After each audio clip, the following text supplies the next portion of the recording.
the weather in Davos didn't know any better, it might have thought it was the red-hot rage against Russia's invasion in Ukraine that melted the traditional snowy scenes at the World Economic Forum in Davos.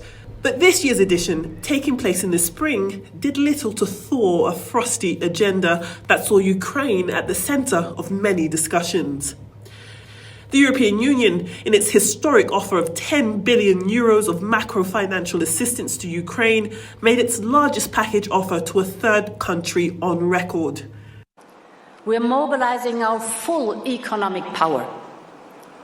Our sanctions and the self-sanctionings of companies themselves are draining Russia's economy and thus draining the Kremlin's war machine.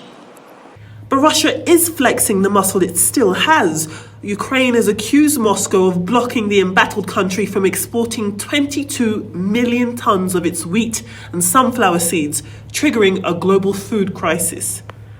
Global wheat prices are skyrocketing, and it's the fragile countries and vulnerable populations that suffer the most. Bread prices in Lebanon have increased by 70%.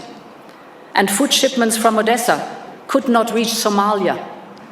And on top of this, Russia is now hoarding its own food exports as a form of blackmail, holding back supplies to increase global prices or trading wheat in exchange for political support.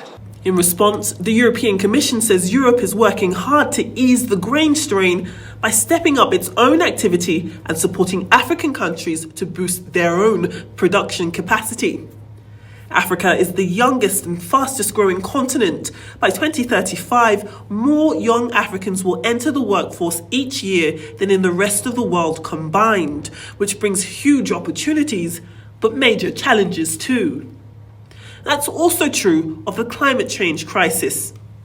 We can meet this crisis and meet the crisis of Ukraine and the energy crisis of Europe and still deal, as we must, with the climate crisis.